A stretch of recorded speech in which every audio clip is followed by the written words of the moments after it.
بعد بسم الله الرحمن الرحيم. السلام عليكم ورحمة الله تعالى وبركاته. مشاهدينا الكرام، لا تنسوا الصلاة على نبينا محمد صلى الله عليه وسلم. بالنسبة للملاعب الجزائرية الجديدة هناك ملاحظة هامة، فلقد شهدت الملاعب تأخرا كبيرا من حيث تسليمها للنوادي، مثل ملعب الميلود هتفي وملعب عنابة وملعب قسنطينة وكذلك ملعب نيلسون مانديلا. لكن هذا لا يعني أن النوادي المعنية لا تلعب في هذه الملاعب الجديدة. فرغم كل هذا التأخر من المحتمل أن الموسم القادم إن شاء الله ستكون البطولة الجزائرية مبرمجة بشكل رسمي بالنسبة للنوادي الاستقبال في ملاعبها الجديدة. فعلى الجمهور ومسيرين الملعب وحتى العمال واللاعبين أيضا التعامل باحترافية وعقلانية مع الملاعب، فبعض الجهات تركز على الجمهور فقط، فالملعب ليس إلا المدرجات.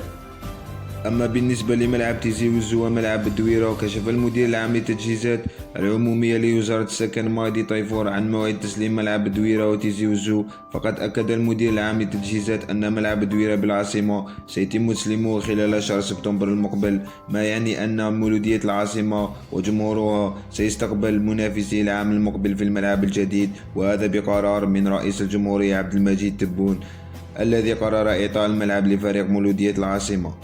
وهذا أمر إيجابي عكس الملاعب الأخرى التي لا يزال أمرها مجهول نوعا ما، مثل ملعب براقي وملعب ميلود هتفي بوهران.